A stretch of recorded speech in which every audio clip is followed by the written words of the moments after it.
Hi guys, what's up? Welcome back to Vlog Media, and this is Dr. Mark.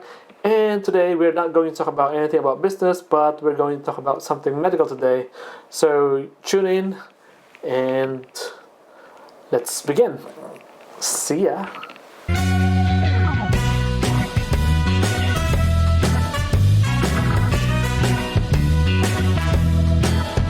Hey guys, so for today we will talk about or discuss the basic ECG interpretation.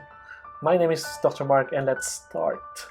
So for the first slide is our learning objectives. So we have the following learning objectives. I will read it to you one by one. So the first one, we would want to familiarize the anatomy and basics of the electrical conduction of the heart. We also wanted to learn the normal ECG pattern. We want to discuss the ECG axis using different methods. We want to determine how to compute for the ventricular rates. We also wanted to familiarize the normal ECG calibration on a normal ECG tracing paper. We want to learn different leads on a 12-lead ECG, and we want to study different types of heart blocks as well. In addition, we want to familiarize on how to interpret right and left bundle branch blocks, to be able to detect right and left atrial enlargement on ECG, to be able to detect ST segment depression as well as ST segment elevation, and to familiarize with the different criteria of ECG changes. So those are our learning objectives for this vlog lecture. So what's an ECG? So an ECG is an acronym. It's also known as electrocardiogram, and an electrocardiogram is a test that measures the heart's electrical rhythm. So this is the normal ECG on a tracing paper. So this is what it looks like, and we have standard calibrations for normal ECG tracing paper actually. So if you look at an ECG, it's made up of big squares and small squares. So the small squares is actually 1 millimeter in width, and it is 0.04 second in duration horizontally, and vertically it is 0.1 millivolts. So the big squares compose of 25 squares, which is 5 squares width and 5 squares tall. And the big square is 0.2 second horizontally and 0.5 millivolts vertically. So in order for you to count for a second in an ECG, you need to count 25 small squares, or simply 5 big squares. So the next slide is the conduction system of the heart. The heart is actually not only made up of muscles, but is also made up of electrical conduits. And these electrical conduits is able to transfer impulse from one point to another point in order for the heart to beat. So we have certain parts such as the SA node, the AV node, also known as the atrioventricular node, the bundle of His. So SA node is located here, followed by the AV node and the bundle of His. So after the bundle of His, it will bifurcate into two branches, which is also known as the right bundle branch and the left bundle branch. And from the branches will sprout the Purkinje fibers. That's it. So basically this is a schema of the heart's conduction system. So the electrical conduction will start from the SA node, going to the AV node, into the bundle of His, which will bifurcate into two branches and will ultimately end into the Purkinje fibers. This is the this is an illustration how the heart actually conducts electricity. So it needs to conduct electricity throughout the heart muscle so that it can beat. So it has to do it in such a logical fashion wherein it has to start from the SA node, going through the AV node and down forth.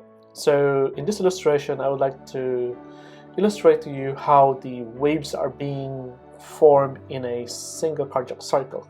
So of course, as you know, that the SA node, the impulse begins in the SA node. So the SA node has an electrical impulse which will begin there, and it will generate the small bump here is what we call the P wave. It's the P. So it's the first initial electrical conduction, which is known as the P wave. from the SA node, electrical conduction, electrical impulse will travel to the AV node. Okay, and it will create the line, blue line here. Okay, and that duration from the beginning of the P wave to the AV node is the PR interval. Okay, so then you have your QRS, which is also known as ventricular depolarization. That's the Q, the R, and the S wave. And of course the S and T wave. So for every heartbeat, there has to be a ventricular depolarization and ventricular repolarization. So you have those two phases, okay? Ventricular depolarization and repolarization in order for the ventricles to depolarize again.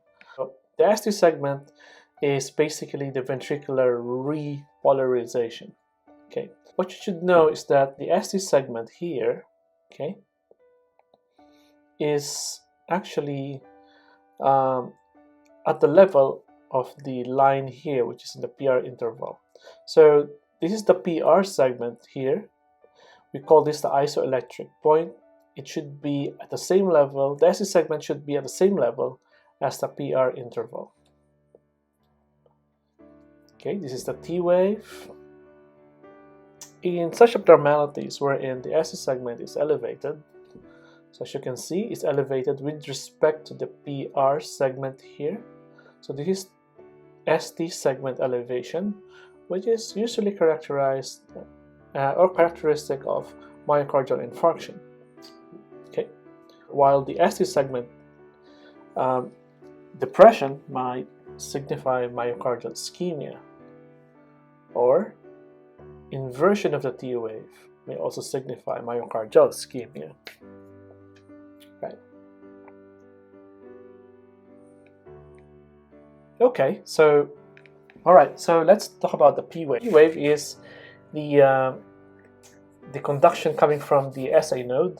So it is also known as atrial depolarization. The duration of that is 80 to 100 milliseconds. So normally, if the depolarization occurs at the SA node, and a P wave will actually be generated. Okay, that's a P wave. So let's now go to the PR interval. So the PR interval is actually the beginning of the P wave to the beginning of the QRS, and the duration is about 120 to 200 milliseconds, and it's also called as PQ interval. So the interval here is actually the PR interval. It's not necessarily at the R, but it's from the beginning of the P to the beginning of the ventricular depolarization. So some authors call it the PQ interval, but many people know it as a PR interval. So it's abnormal in conditions such as heart blocks or Wolff-Parkinson-White syndrome, or medication or certain heart conditions can be abnormal in those ways. So then we have the Q wave. So the Q wave is the first deflection of the QRS complex in a normal ventricular depolarization, and at times absent in a normal ECG. So this is the Q wave here. So these are actually normal Q waves in an ECG. Okay, if you can take a look at the leads 2, leads 3, and lead AVF, you can see here that they are normal Q waves, and the Q waves here should not be more than 1/4 of the R wave. Okay, that's a normal Q wave. So if you're going to compare this with pathological Q waves in lead 2, 3, and AVF, as you can see here that the Q wave is actually more than 1/4 of the R wave. So this is more than 1/4 of the R wave. So this signifies myocardial infarction, and this is also known as the pathological Q waves. Okay. Similarly, these are pathological Q waves in the limb leads as well as in the chest leads. So pathological Q waves you can see here in leads 3 and in leads V1 to 3. So it may signify myocardial infarction in those areas. So let's now go to the QRS complex. So the QRS complex is actually the ventricular depolarization, and the duration for the QRS complex is 0.08 to 0.1 milliseconds. And if it is more than 0.1, such as 0.1 to 0.12, it is called slightly prolonged. And if it's more than 0.12 seconds, then it is usually abnormal. Well, let's now move to the QT interval. So the QT interval is actually the duration of the depolarization to repolarization of the ventricular wave. So it begins from the QRS to the end of the QT wave, which is usually less than about 440 milliseconds, and it varies depending on heart rate.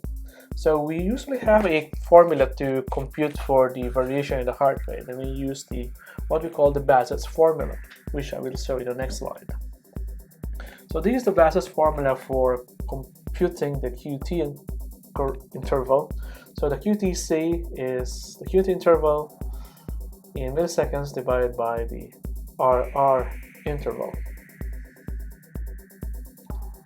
So actually it's very important to compute for the QTC because sometimes the heart rate is really fast or otherwise very, very slow. So we have to compute for the QTC. Now if this is very elevated or prolonged, there's a risk of your patients going to have torsade or very abnormal heart rate. So that's why we measure them, especially when we prescribe new medications, because there are medications that can actually prolong the QT interval. And as you can see here, these are actually the medication that has been previously discontinued in the market. So those are the following medications. We don't use them anymore, and because it has been found that it actually prolong the QT interval, and of course it can cause some abnormalities in your ECG. So let's now go to a thing called the J point. The J point is actually a point where the QRS and the ST segment meet. That's it. Here, that's the J point, and it usually marks the beginning of the ST segment. So the ST segment now is the end of the QRS to the beginning of the T wave, and it is the electrically neutral area between depolarization and repolarization. So ST is elevated if it is higher than the PR or PQ segment, or it is depressed if it is below it. So what are the features of a normal sinus rhythm? So the features of a normal sinus rhythm includes that the P wave should be upright in leads 1 and 2, and each P wave is usually followed by a QRS complex. And usually the heart rate is about 60 to 99 beats per minute. So how do we measure heart rate? Well, we measure heart rate in the ECG tracing using small squares. So you need to provide that the heart rate is actually a normal sinus rhythm before we can do this. So basically what we're going to do is measure the R to R interval in a small number of squares and divide them by 1500. So the answer you will get is the beats per minute. So for example here, okay, you have the R wave and the R wave. What you will do, you will measure the number of small squares between the R waves. If you're going to count it, let's count it. So we have 5, 10, 15, 16, 17, 18, 19. So we have 19 small squares in between the R waves. So that's the R to R interval, 19 small squares, provided that the heart rate or the ECG tracing is a normal sinus rhythm. Okay, because we can't get this if the heart rate is irregular, or regularly irregular. Okay, so we can only do this if the heart rate is, or if the ECG tracing is in a regular sinus rhythm. So what we're going to do next is we're going to get 1500 divided by 19 small squares, and we have the answer, which is about 79 beats per minute. So that's how you get the compute for the heart rate, provided that the ECG tracing is a normal sinus rhythm. So how do we measure the heart rate and ECG tracing using big squares? In the previous slides we measure the heart rate using small squares, which is more accurate. But if you're actually pressed with time, such as in emergencies, so we can use the big squares. So what we're going to do is, first, the requirement is the heart rate should be in regular sinus rhythm, and we will measure the R to R interval using the big squares. and of course use the number 300 and divide it by the number of big squares, and the answer will give you beats per minute. So for example, if the R to R interval is 5 big squares, okay, so that's 300 divided by 5 big squares, it will give you 60 beats per minute. If the number of squares, if the R to R interval is composed is between or within 4 big squares, and that will be 75 beats per minute, because that will be 300 divided by 4, and so forth. If it's 3, within 3 small squares, it's more likely 100 beats per minute. Then if it's 2 big squares, sorry, that will be 150 beats per minute. And if it is 1 big square, the R to R interval is exactly 1 big square, that's 300 beats per minute. So we have a mnemonic here. If the R to R interval is in the 5 big squares, the heart rate is 60. If it's in 4 big squares, 75, 3 for 100, 2 for 150, and 1, 300. So what if the heart rate is irregular? So what we're going to do is don't do the following measurements as we mentioned before. So if the heart rate is irregular, then you should go to lead 2. Then count the number of R waves in 10 seconds, which is composed of 50 big squares, and multiply them by 6. Or alternatively, count the number of R waves in 6 seconds stripped, which is composed of 30 big squares, and multiply them by 10. And you get the heart rate per minute. So that's it. So a 12-lead ECG is composed of 2 types of leads, which is the 6 limb leads and 6 chest leads. Okay, so the limb leads composed of leads 1, 2, and 3, and 3 augmented leads, which are the leads AVL, AVR, and AVF. All right, so let's demonstrate the limb leads. So in the illustration here is actually the Vitruvian Man, drawn by Leonardo da Vinci. So the electrical conduction of the heart travels from the right side to the left side of the body. So we will draw a line here, and we will put a lead from just lead 1, and we will draw a line going from the right extremity going to the tip of the foot. That's lead 2, and the third lead going from the left hand down to the foot, which is lead 3. So yep, so we have the triangle here, which is actually the basis for the limb leads. These are actually the limb leads that you can see. So we'll try to rearrange that. If we can center all these leads into the heart, then what's going to happen is we'll try to animate it. Okay, one will be here, 2 will be there, and 3 will be here. Now that's lead 1, 2, and 3. So if we are going to draw a lead perpendicular to lead 2, that will be the AVL.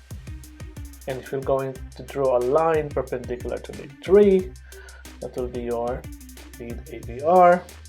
And of course, if we draw a line perpendicular to lead 1, that will be the lead AVF. And that's the limb leads. So what's the significance of these limb leads?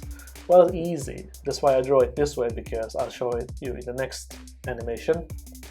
So if you're going to draw a heart, actually, so basically, if you're looking at lead 1 and AVL, you're looking at the left side of the heart. If you're looking at the leads 2, 3, and AVF, obviously you're looking at the inferior surface of the heart. And lastly, if you're looking at the AVR, you're looking at the right atrium. That's basically what it is. Easy. Alright, so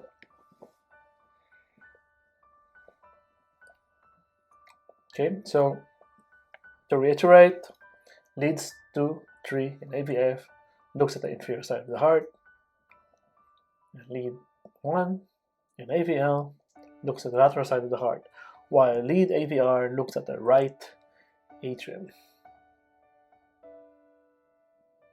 So let's now move to the chest leads. Now that you're more familiarized with the limb leads, let's move to the chest leads. So chest leads is composed of 6 leads, composed of V1 to V6. Okay, so V1 to V6 are actually the chest leads. So these are the following locations where they are located, and this is the normal V1 to V6 chest lead tracing on an ECG.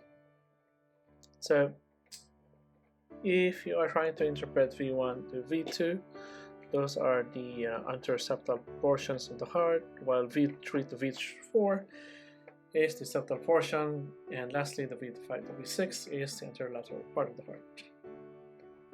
So in an electrical conduction of the heart, actually, so as you can see, it travels from the SA node to the AV node and down to the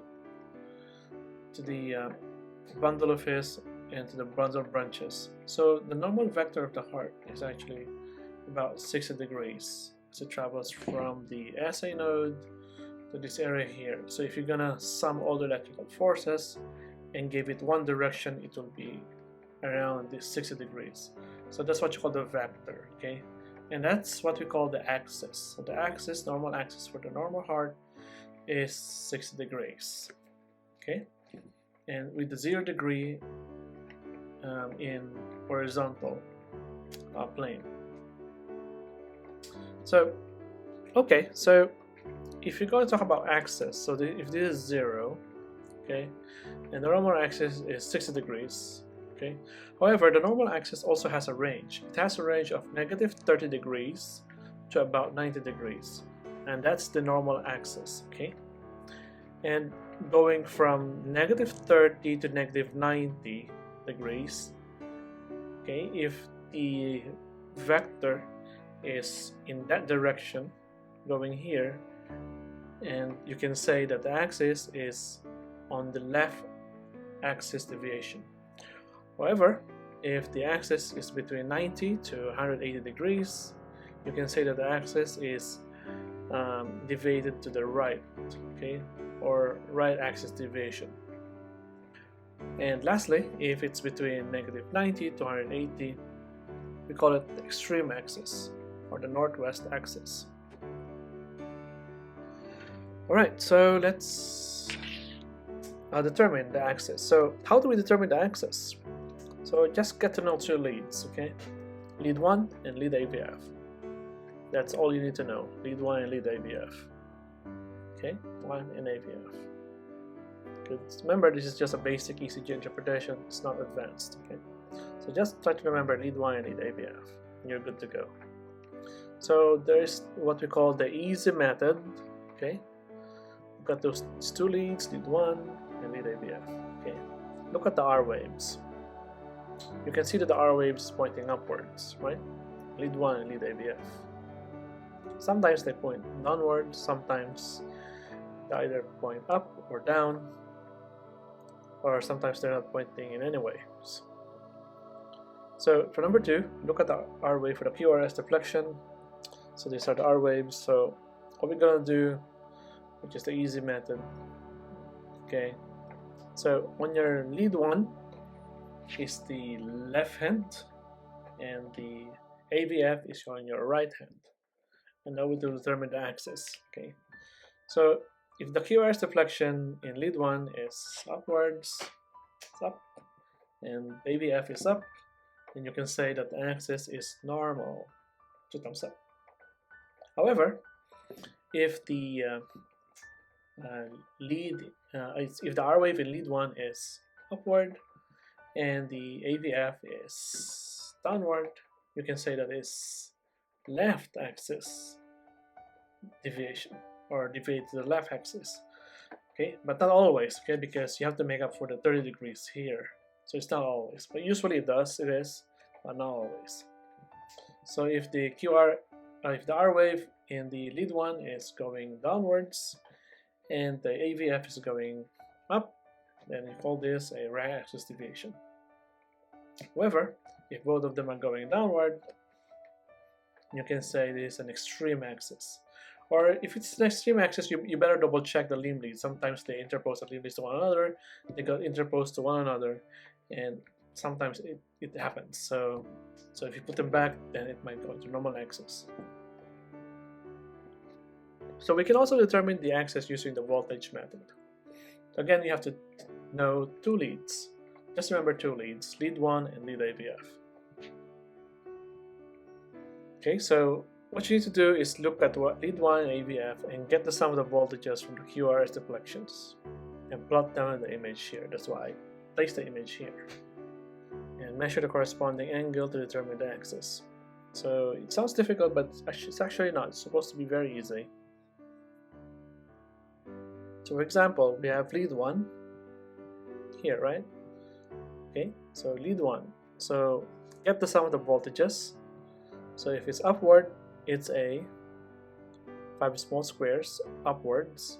That will be plus 5 small squares, or 0.5 millivolts. And of course you have to subtract them with the deflection downwards, which is 2 small squares minus 2, and get the summation of it, and you got 3. You do the same thing with ABF. So for example, you have the R wave from the isoelectric point pointing upwards, 6 small squares, and downwards 1 small square. So that's positive deflection of 6 small squares, and there's a negative deflection of 1 small square, which is minus 1. You have to add them together, you get 5. Okay, so just remember 3, lead 1, 3, lead 2, or lead AVF 5. So what you're gonna do, so in lead 1, 3 small squares, so let's plot them at 3, and let's go to lead AVF and plot them as 5. So what you're gonna do next is draw a line corresponding, well, a vertical line from lead 1 and a horizontal line coming from lead AVF, and we will draw a line from the reference point intersecting the midpoint, and you'll get the angle, which is approximately about 57 degrees, or also known as normal axis. Okay, that's how you do it through determining the axis through voltage method. Alright, so okay, so heart rates actually. So normal heart rate is actually 60 to 100 beats per minute, and anything less than that is actually a slow heart rate, or we call bradycardia. While if it's more than 100 beats per minute, that's what we call tachycardia. So I think we're gonna end it here, and we're going to continue with the part 2 of the ECG, wherein we will discuss the heart blocks. But we'll end it here for now. So see you guys on the next video. So bye bye for now, right?